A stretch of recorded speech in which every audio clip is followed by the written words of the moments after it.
వైకా jewellers వెలలేని Vaibhogam తరుగులేని నమ్మకం. ఇప్పుడు మన కాకినాడలో డిసెంబర్ 5న ఘనంగా ప్రారంభం కాబోతోంది.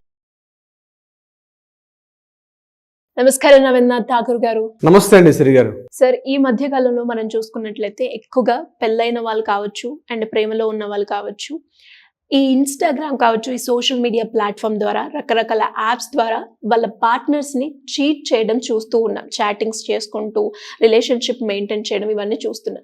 వీటిని ఏ రకంగా మనం గుర్తుపట్టే అవకాశం ఉందంటారు సార్? షర్ట్ మీద లిప్స్టిక్ మార్క్స్, వేసుకున్న షర్ట్ యొక్క బొత్తాయిలకి ఆ అమ్మాయి యొక్క హెయిర్ తల వెంట్రుకలు కనబడడం కానీ, లేకపోతే మేల్స్కి అయితే మేల్ పెర్ఫ్యూమ్ కనిపించడం, అదే లేడీస్కి అయితే లేడీస్ పెర్ఫ్యూమ్ మేల్కి కనిపించడం, అంటే ఆ స్మెల్ రావడం అన్నది. ఇట్లాంటి సందర్భాల్లో ఒకప్పుడు ఇవి చీటింగ్ చేస్తుంటే సింబాలిక్గా చెప్పేవారు. అయితే మోడర్న్ సొసైటీలో, ఈ ఆధునిక సమాజంలో ఈ మైక్రో చీటింగ్ అంటారు. అంటే సోషల్ మీడియాలో లైకులు కొట్టడం, కామెంట్స్ పెట్టడం, కంటిన్యూగా వాటిని ఫాలో అవ్వడం, ఇవన్నీ కూడా ఒక రకం చీటింగ్ ఎందుకు వస్తుంది? దీన్ని లీగల్ సైకో అనాలిసిస్లో చీటింగ్ అంటారు, దాన్ని మైక్రో చీటింగ్ అంటారు. దీని యాక్చువల్గా అంటే చీటింగ్ అంటే ఒకరినొకరు మోసం చేసుకోవడం, ఒకరిని విడిచిపెట్టి ఇంకొక పర్సన్తో కలిసి ఉండడం, వారితో కంప్లీట్గా హస్బెండ్ అంటే ఒక లవరు ఈ లవర్ను వదిలి విడిచిపెట్టి ఒకేసారి నలుగురు లవర్స్ని మెయింటైన్ చేయడం. అదేవిధంగా మ్యారేజ్ చేసుకున్న వాళ్ళైతే తన భాగస్వామి, తన లైఫ్ పార్ట్నర్తో కాకుండా ఇద్దరు ముగ్గురు వ్యక్తులతో కలిసి తను ట్రావెల్ చేయడం, కొన్ని అక్రమ సంబంధాలు, ఇట్లాంటివన్నీ యాక్చువల్గా చీటింగ్ అని చెప్తాం మనం. అట్లా కాకుండా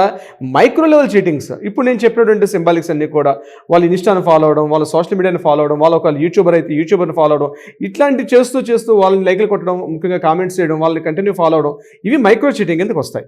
అయితే ఇప్పుడు ఈ వీడియో చూస్తున్న నేను వ్యూవర్స్ ఒక మాట అడుగుతాను. నేను కొన్ని పాయింట్స్ చెప్తాను, అంటే లీగల్ సైకో అనాలిసిస్ నేను చేస్తాను.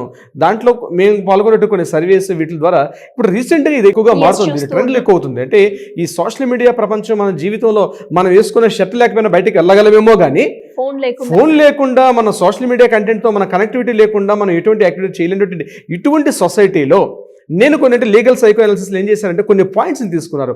ఈ పాయింట్స్ ప్రకారం తప్పనిసరిగా మీరెవరైనా మైక్రో లెవెల్ చీటింగ్ చేస్తున్నారా, లేకపోతే మీ లైఫ్ పార్ట్నర్ మిమ్మల్ని చీటింగ్ చేస్తున్నారా అన్నది తెలుసుకోవడానికి ఇంపార్టెంట్. నేను ఈ యొక్క వీడియోలో కొన్ని పాయింట్స్ చెప్తాను. ఆ ప్రతి పాయింట్స్ మీరు పరిశీలించి దీనికి సంబంధించి ఈ వీడియో చివర కామెంట్ చేయండి. దీంట్లో మీరు ఏమైనా చీటింగ్ చేశారా, లేకపోతే మీ లైఫ్ పార్ట్నర్ ఏమైనా చీటింగ్ చేస్తున్నట్టుగా మీరు గుర్తించారా అన్నది డెఫినెట్గా కామెంట్ చేయండి. కామెంట్ చేస్తే దీని తదుపరి దీన్ని మనం కంటిన్యూ చేయాలా లేదంటే కూడా మనకు తెలుస్తుంది. సో డెఫినెట్గా ఇప్పుడు నేను చెప్పబోయే కొన్ని 5 పాయింట్స్ చెప్తాను. 5 పాయింట్స్ కూడా చాలా దగ్గరగా ఉంటుంది. మన లైఫ్ ట్రావెల్ చేస్తుంటే, మన సోషల్ మీడియాతో ట్రావెల్ చేస్తుంది, మీ లైఫ్ పార్ట్నర్ మీతో ట్రావెల్ చేస్తుంటే సందర్భం ఏదైతే ఉందో చాలా దగ్గరగా ఉంటాయి ఇప్పుడు నేను చెప్పే పాయింట్స్. కాబట్టి డెఫినెట్గా ఈ వీడియోని చివరి వరకు చూడండి. చివరి కామెంట్ మాత్రం తప్పనిసరిగా చేయడం మర్చిపోవద్దు. మీరు కూడా పార్టిసిపేట్ అవ్వండి. ఇది సరిగా నేను చెప్పబోయేది. ముఖ్యంగా పెళ్ళైన తర్వాత లవర్కి మెసేజ్ పెట్టడం పాయింట్ నెంబర్ 1 గుర్తుపెట్టుకోండి. పెళ్ళైన తర్వాత లవర్కి మెసేజ్ పంపించడం ఎట్లా? మీరు మ్యారేజ్ అయింది, అంతకుముందు ఎవరినో లవ్ చేసి ఉండొచ్చు, ఇప్పుడు మ్యారేజ్ అయింది, వేరే వ్యక్తితో మ్యారేజ్ అయింది, మీరు మీ మ్యారిటల్ స్టేటస్లో ఉన్నారు. ఏదో అలా క్యాజువల్గా చూస్తుంటే ఒక ఇన్స్టాలో కానీ లేకపోతే ఒక యూట్యూబ్లో మీకు ఏదో సాంగ్ కనిపించింది. హలో గురు ప్రేమ కోసమేరా జీవితం అన్న సాంగ్ మీకు కనిపించింది. ఇది ఎప్పుడో మీ లవర్ మీకు పంపించిన సాంగ్. ఇది ఈ సాంగ్ చూడగా అతను గుర్తొచ్చాడు. ఇమ్మీడియట్గా ఈ సాంగ్ని మీరు వెంటనే షేర్ చేశారు. ఎవరికి? మీ మాజీ లవర్కి. షేర్ చేసినప్పుడు ఆ మాజీ లవరు, ఈ మ్యారిటల్ స్టేటస్ కన్నా బిఫోర్ ఉన్న లవరు దాన్ని చూసి ఆయన ఒక కిస్ ఎమోజీ పంపించాడు. ఆ మెసేజ్ మీరు చూసి స్మైల్ చేశారు, మీరు ఒక స్మైలీ మెసేజ్ పంపించారు. మరి ఇది చీటింగా కాదా అని మీరు కామెంట్ చేయండి. ఇట్లాంటి సందర్భాలు ప్రతి వ్యక్తి జీవితంలో కూడా కనిపిస్తూ ఉంటే, తరచుగా మనకి తారసపడుతూ ఉండే ఇటువంటి సంఘటనలు. ఇది చీటింగ్ కిందకు వస్తుందా లేదా? అయితే నిపుణులు ఏమని చెప్తున్నారు? నిపుణులు ఏం చెప్తుంటే ఇది కూడా మైక్రో లెవెల్ చీటింగ్ అని చెప్తున్నారు. మీరు మీ భాగస్వామితో మీరు ఉన్నప్పుడు కూడా, మీరు మాజీ లవర్ తోటి మీరు ఇంకా ఇప్పటికి కూడా ఆయన యొక్క అనుభవాలు, ఆయనతో ఉన్నటువంటి మధురానుభూతులు అన్నీ కూడా మీకు ఇంకా గుర్తుకొస్తున్నాయి, అవి మిమ్మల్ని వెంటాడుతున్నాయి.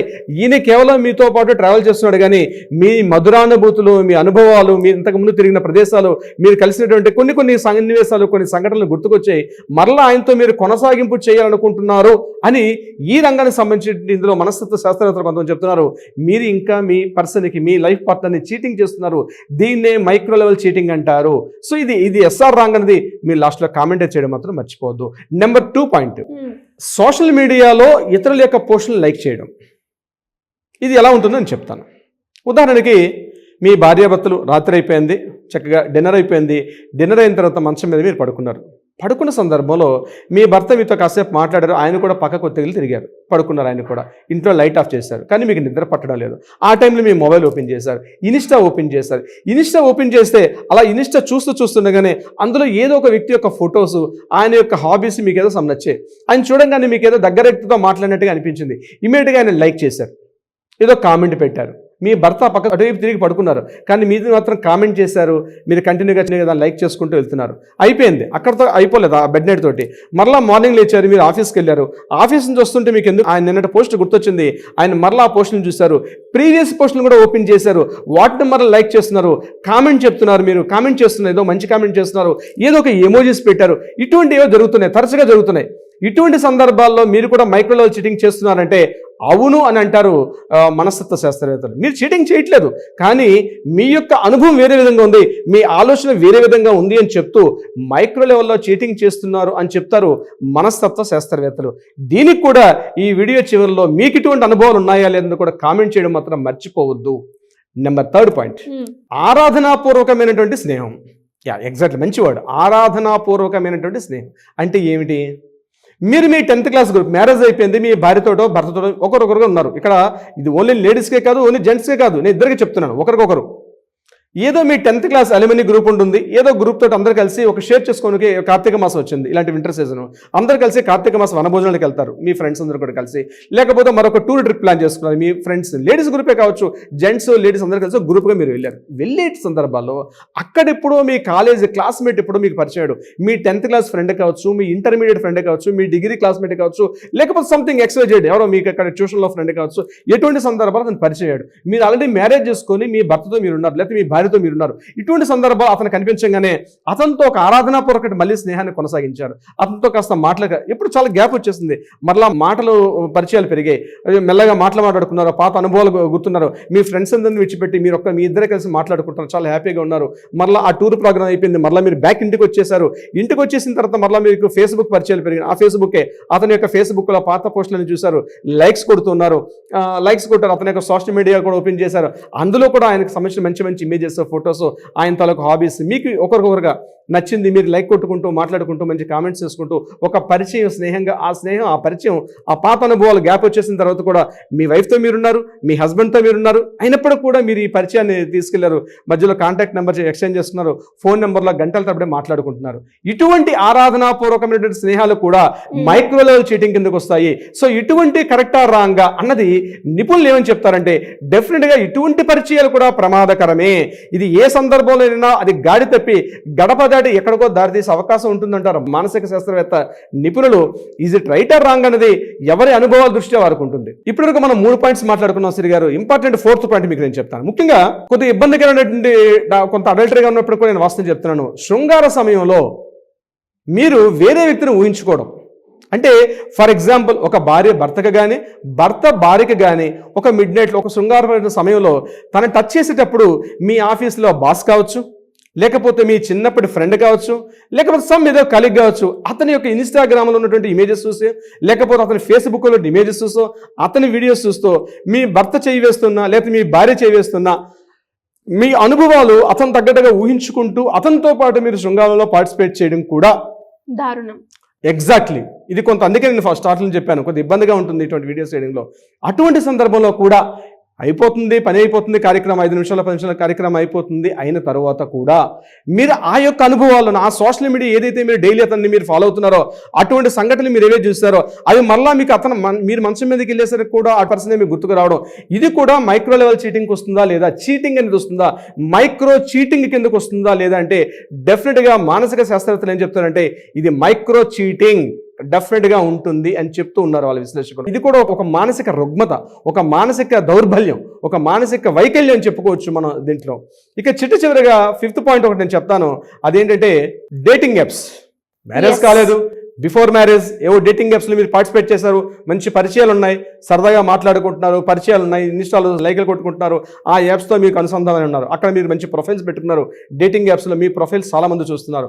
మ్యారేజ్ అయిన తర్వాత కూడా ఆ డేటింగ్ యాప్స్లో ఉన్నటువంటి ప్రొఫైల్ పిక్స్ డిలీట్ చేయకుండా అక్కడ ఉన్నటువంటి పరిచయం, అందులో ఉన్నటువంటి పరిచయ వ్యక్తులతోటి మరలా మీరు కంటిన్యూగా తరచుగా మాట్లాడుతుండడం కానీ, వాళ్ళతో ఎక్స్చేంజ్ చేసుకోవడం కానీ, సమ్ వాట్సాప్ చాట్లో కానీ ఇంకో రకంగా ఆ పర్సన్తో డేటింగ్ యాప్స్లో ఏదైతే ఉన్నారో వాళ్ళందరితో డిలీట్ చేయకుండా అదే కంటిన్యూటీలో ఉన్నట్లయితే అది కూడా మైక్రో లెవెల్ చీటింగ్ ఎందుకు వస్తుంది అంటారు మానసిక శాస్త్రవేత్తలు. సో ఇది రైట్ ఆర్ రాంగ్ అంటే డెఫినెట్గా మానసిక శాస్త్రవేత్తలు ఏం చెప్తారంటే ఇది డెఫినెట్గా తప్పు. ఇవి చేసుకోవడం వల్ల మీ వైవాహిక జీవితంలో చాలా ఇబ్బందులు గురయ్యే ప్రదేశం ఉంటుంది. ఇక్కడ మాటకు మాట వస్తుంది, తెలిసిన తర్వాత భార్యకు భర్త కానీ, భర్తకు భార్య కానీ ఒకరి మీద ఒకరికి అనుమానం పెరిగే అవకాశం ఉంటుంది, అపోహలు పెరిగే అవకాశం ఉంటుంది. అటువంటి సందర్భంలో మీ హ్యాపీగా ఉన్నటువంటి మీ హ్యాపీ లైఫ్ లో తెలియకుండానే ఒక చిన్నటి ఒక సన్నటి గ్యాప్ ఏర్పడుతుంది. ఆ గ్యాప్ ఎక్కడికో దారితీస్తుంది. సిరిగారు ఇక్కడ నేను చెప్పే ఈ 5 పాయింట్స్ కూడా మన వ్యూవర్స్ ఒకటే ప్రశ్నిస్తున్నాను. ఇప్పుడు నేను చెప్పే ఈ సోషల్ మీడియాలో మనం చేస్తున్నటువంటి లైకులు కొట్టడం కానీ, కామెంట్స్ పెట్టడం కానీ, వాళ్ళని షేర్ చేయడం కానీ ఇట్లాంటివి చేస్తున్నాం. ఈ 5 పాయింట్స్ వెరీ క్రూషియల్ ఇంపార్టెంట్. చాలా పాయింట్స్ ఉంటాయి. ఎవరైనా సరే ఇట్లాంటివి చేస్తుంటే డెఫినెట్ గా ఇందులో కామెంట్ చేయండి. ఇది is it right or wrong? మీ పార్ట్నర్, మీ జీవిత భాగస్వామి మీరు గుర్తించారా, లేకపోతే మీరు ఆ పరిస్థితిలో ఉన్నారండి? డెఫినెట్గా ఈ వీడియో చూసిన తర్వాత కింద కామెంట్స్ చేయడం వల్ల డెఫినెట్గా మనకు ఒక అవగాహన వస్తుంది. ఈ రీసెర్చ్ని మరి కాస్త మనం డెవలప్మెంట్ చేసే అవకాశం ఉంటుంది. ఎందుకంటే మాకు లీగల్ కేసులకు వెళ్ళేసరికల్లా చాలా డివోర్సెస్ కేసు వస్తాయి. డివోర్సుల కేసు వచ్చిన తర్వాత ఎందుకమ్మా డివోర్స్ చేసామంటే ఇప్పుడు నేను చెప్పే 5 కారణాలు ఏదో ఒక కారణం ఎక్కడో మొదలవుతుంది, అది చిలికి చిలికి గాలి అనే పెద్దగా మారుతుంది. అంటే ఇవన్నీ మేము వందలాది వేలాది కేసులు చూసిన తర్వాత ముఖ్యంగా డివోర్స్ కేసెస్లో ఇవన్నీ కూడా మేము ఒక సంక్షిప్తంగా దగ్గరగా పెట్టుకుంటే ఈ సెగ్మెంట్ కిందకి వచ్చింది. సో ఈ వీడియో మనం చేయడం ఏంటంటే అవన్నీ మేము దగ్గర తీసుకొని ఒక పాయింట్ అవుట్ చేసుకుంటూ ఈ వీడియోని చేయడం జరుగుతుంది. సో సోషల్ మీడియా అన్నది మన చేతిలో అస్త్రం. ఇది ఎట్లాగైనా వాడుకోవచ్చు. కానీ వైవాహిక జీవితంలో ఒక భార్యాభర్తలుగా ఉన్నటువంటి వ్యక్తులు సోషల్ మీడియాని ప్రాపర్గా ఇప్పుడు నేను చెప్పే 5 పాయింట్స్లో కానీ ఏ మాత్రం కాస్త పక్క పెట్టినా వాళ్ళ వైవాహిక జీవితం ఖచ్చితంగా దుర్భరం అవుతుంది. ఇది భార్యకి భర్త కానీ, భర్తకు భార్య కానీ ఈ యొక్క చిన్న మైక్రో లెవెల్ చీటింగ్ అనేది ఏదైతే స్టార్ట్ అవుతుందో, మీరు ఇక్కడ సొంతం చెప్తున్నాను, మీ భార్య అంటే మీ పార్ట్నర్ ఇందులో ఒక రాంగ్ స్టెప్ వేస్తున్నా, లేదా మీరు ఒకవేళ పొరపాటున ఎడిక్ట్ అయ్యి మీరే రకంగా ఉన్నా సరే ఇమ్మీడియట్ గా దాన్ని పులి స్టాప్ పెట్టుకోవాల్సిన ఆవశ్యకత అయితే ఉంది. లేదంటే మేము పెట్టుకోలేకపోతున్నామంటే డెఫినెట్ గా మనం ఏర్పాటు చేసే కౌన్సిలింగ్కి వస్తే ఈ యొక్క చిన్న ఈ మానసిక రుగ్మతని, ఎందుకంటే నేను మీకు స్టార్టింగ్ చెప్పాను legal psycho analysis is a part. ఈ యొక్క మానసిక రుగ్మతని మనం తొందరగా అలవాటును దూరం చేసుకునే అవకాశం అయితే ఉంటుంది. ఇది మనకు దూరం చేసుకోకపోతే మన జీవితాలు దుర్భరం అయిపోయి మరలా విడాకుల దాకా వెళ్ళే అవకాశం ఉంటుంది. సిరి గారు, డెఫినెట్గా సార్, మీరు చెప్పిన ఏవైతే 5 పాయింట్స్ ఉన్నాయో నాకు తెలిసి ఒకానొక సందర్భంలో ప్రతి ఒక్కరు కూడా అంటే మనకు తెలియకుండానే మనం చేస్తూ ఉంటాం. ఈ 5 పాయింట్స్ ఇప్పుడున్న ప్రజెంట్ సిచ్యువేషన్లో చాలా వరకు ఎక్కువగా చాలా మంది ఎక్స్పీరియన్స్ అయిన వాళ్ళే ఉంటారు నాకు తెలిసి. అండ్ అవి మనకు తెలియదు ఇది చీటింగా అని, కానీ మనకి ఇష్టంతో కావచ్చు, ప్రేమతో కావచ్చు మనం చేస్తూ ఉంటాం. కానీ అది కరెక్టా రాంగా అని చెప్పే గైడెన్స్ కూడా చాలా మందికి ల్యాక్ అయిందనే చెప్పొచ్చు. సో అలా ఎవరికైనా కూడా ఫ్యామిలీ పరంగా కావచ్చు, లేదంటే రిలేషన్షిప్ పరంగా కావచ్చు, ఎలాంటి ఇష్యూస్ ఉన్నా అండ్ ఇవి మేము చేస్తున్నాము, ఇది కరెక్టేనా అని తెలుసుకోవాలి అనుకున్న ఎవరైనా కూడా మాకు గైడెన్స్ కావాలి అంటే ఎలా మిమ్మల్ని అప్రోచ్ అయ్యే ఛాన్స్ ఉందంటారు సార్? డెఫినెట్ గా సిరి గారు, ముందుగా ఈ వీడియో చూసిన వాళ్ళు ఇప్పుడు నేను చెప్పిన 5 పాయింట్స్ మీద మీ యొక్క ఎక్స్పీరియన్స్ ఏమైనా ఉందా డెఫినెట్ గా కామెంట్ చేయండి. డెఫినెట్ గా కామెంట్ చేయండి. ఇది ఎస్ ఆర్ రాంగ్ జస్ట్ చూసి షేర్ చేయడం కాకుండా మీరు ఎట్లాగో షేర్ చేస్తారు ఆ విషయం నాకు తెలుసు, but at the same time comment కూడా పెట్టండి. కామెంట్ పెడితే దీనికి సంబంధించి మనం ఫర్దర్ గా మరికొన్ని వీడియో చేసే అవకాశం ఉంటుంది. అయితే దీనికన్నా ముందు ఇటువంటి మానసికంగా రుగ్మతాండం కన్నా ఇటువంటి తెలియకుండానే ఒక మానసికంగా ఒక వీక్నెస్ ఉన్నట్లయితే కింద స్క్రోల్ అవుతున్నటువంటి ఏదైతే నెంబర్ ఉందో ఈ కింద ఉన్నటువంటి నెంబర్ కాంటాక్ట్ చేయగలిగితే డెఫినెట్గా మనకు లీగల్ టీం వాళ్ళకి అప్రోచ్ అవుతారు.